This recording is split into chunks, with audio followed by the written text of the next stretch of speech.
Hola, ¿cómo estás? En este video te voy a explicar la clasificación entre heridas y hemorragias, así que pues vamos a comenzar. ¿Por qué te quiero explicar primeramente esto? Porque en futuros videos te voy a explicar a cómo curar una herida y cómo detener una hemorragia. Y para esto necesitamos saber la clasificación tanto de heridas como de hemorragias, porque sí, vamos a tener diferentes variantes de heridas y de acuerdo al sitio anatómico, de igual manera que las hemorragias. Así que pues vamos a comenzar. Voy a tener 4 variantes de heridas, ¿ok? Limpia tipo 1, voy a tener limpia contaminada tipo 2, voy a tener la contaminada tipo 3 y también voy a tener la herida sucia tipo 4. Vamos a comenzar con estas primeras 4 como yo te mencioné. La limpia tipo 1 es cuando se realiza una técnica quirúrgica estéril, es decir, que está libre de cualquier microorganismo y puede ser incluso una herida por una exploración. Por ejemplo, una toracotomía, una hernioplastía, etc. Es todo lo que se va manejando de manera estéril. Luego voy a tener la limpia contaminada tipo 2, que también pueden ser intervenciones quirúrgicas, pero que están controladas. Es decir, puede ser directamente por algún pequeño traumatismo, alguna hemorragia interna, algo que tenga que ver con el sistema circulatorio, el sistema linfático, por ejemplo, pero específicamente está controlada. Luego voy a tener la tipo 3, que es la contaminada. A partir de esta, yo voy a estar evaluando que estas técnicas, estas heridas, se van a encontrar en ciertos lugares anatómicos que realmente están sucios. Tienen muchos microorganismos, por ejemplo, la vía anal, la vía rectal, el intestino grueso, la vía vaginal y alguna lesión traumática por algún objeto que estuviera contaminado. Entonces todo esto se va a estar manejando, pero es un tipo 3 contaminado. Y voy a tener la herida sucia, tipo 4, específicamente hablando de que ya tenemos presencia de una infección, ya tenemos contenido purulento. Obviamente puede causar a través, por ejemplo, de un traumatismo, de un agente físico ajeno al cuerpo, y también tenemos datos de inflamación. Entonces, estos son los 4 tipos de heridas específicamente para poder tratar en un quirófano, como te lo mencioné anteriormente. Entonces, otra vez, es la herida limpia contaminada, herida contaminada y la herida sucia. Esas son las 4 variantes en este catálogo. Ahora, ¿qué tipo de lesión? Tipo de lesión tisular. Puedo tener superficial o profunda. Superficial lo vamos a estar viendo de acuerdo a las capas de la piel. Superficial desde la epidermis, dermis, incluso tejido subcutáneo llega a ser ya superficial. Pero cuando estoy hablando de una lesión tisular profunda, ya estoy involucrando lo que son los músculos y también tejido óseo, es decir, los huesos. Ahora voy a tener tipo de herida tanto cerrada como abierta. La cerrada normalmente se va a dar a causa de traumatismos, es decir, la piel no pierde su consistencia, no pierde sus propiedades físicas, pero recuerda que la piel por debajo vamos a tener vasos sanguíneos, órganos, y estos vasos sanguíneos y órganos pueden generar algún problema físico, por ejemplo, un hematoma, una equimosis, algún golpe interno que esté afectando a mi paciente. Pero voy a tener la herida abierta. Esta es donde sí voy a estar incluso observando las capas de la piel, los grupos musculares. También voy a estar observando a lo mejor algún órgano. Y es aquella que se va a delimitar mediante una apertura de la piel. También voy a tener una clasificación de cómo ocurren. Puede ser de forma quirúrgica intencional, es decir, por un tratamiento quirúrgico, o un traumatismo accidental, ¿ok?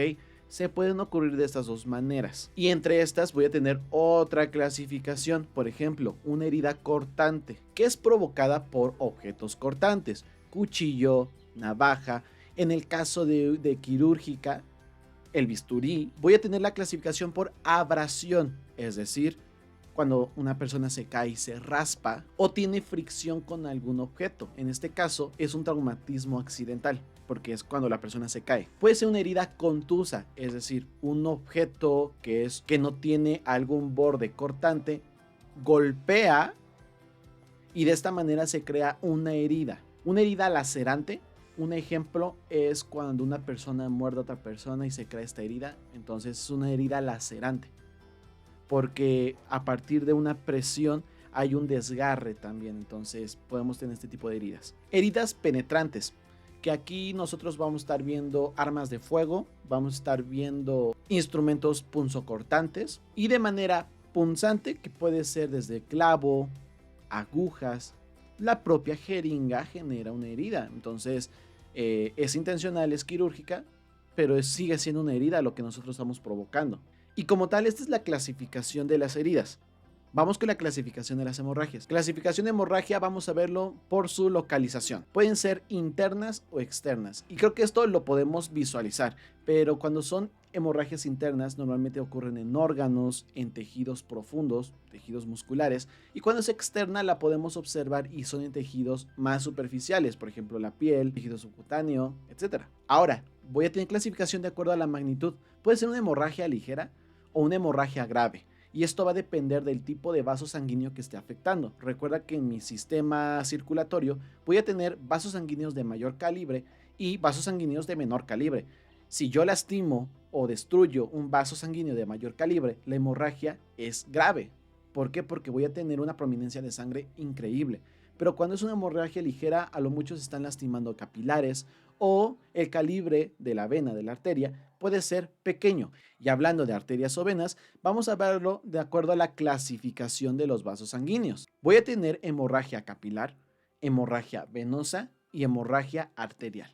Y todo esto lo voy a estar identificando igual, observándolo, pero en distintos detalles del color de la sangre e incluso en la intensidad. Si tengo una hemorragia capilar, no va a sangrar mucho. Un ejemplo es una herida por abrasación, que cuando sale sangre, claro, es una herida capilar. Pero voy a tener una herida venosa. Normalmente el color de esta sangre es color vino un poco oscura. Y cuando tengo una hemorragia arterial es un poco más roja la sangre, un poquito rojo vivo, como rubí, el color rubí. Y también la salida de sangre es intermitente, es decir, hace esto. Y eso se da por las pulsaciones. Recuerda que cada latido del corazón va a estar expulsando sangre. Como es sangre arterial, directamente va a estar reflejado este pulso del corazón mediante esta salida de sangre. Entonces sí hay que identificarlo de esta manera. Y por último, de acuerdo al sitio en donde tenga yo la hemorragia. Por ejemplo, tengo la epistaxis. ¿Qué es la epistaxis? Es la hemorragia en la nariz. Otorragia. ¿Qué es la otorragia? Oto, oído. Ragia, hemorragia. Voy a tener la hemorragia aquí en el oído. Hematémesis. ¿Qué es la hematémesis? Grupo en la parte del estómago. Hematémesis. ¿Vale? Hemorragia estomacal. Hemoptisis. Hemoptisis, no sé si la has escuchado. Neumo, bronquios, pulmones, vías respiratorias. Entonces voy a tener una hemorragia en las vías respiratorias inferiores. Hemoptisis. Hematuria, ¿la has escuchado? Que es sangre en la orina, específicamente por una lesión en los riñones. Los loquios, ¿qué son los loquios? Es la hemorragia posparto. Es normal hasta cierto punto, siempre y cuando no rebase la cantidad, porque si no se convierte en una hemorragia obstétrica. Melena, ¿qué es la melena? La sangre en presencia en las heces, así de sencillo. Puede ser por un problema en el intestino grueso o específicamente, sí, un problema en el intestino grueso. Y bueno, esa es la clasificación tanto de hemorragias como de heridas, para que en próximos videos, cuando veamos curación de heridas y veamos cómo detectar una hemorragia y cómo detenerla, tú ya sepas la clasificación. Así que pues suscríbete, te dejo un video por acá y nos vemos a la próxima.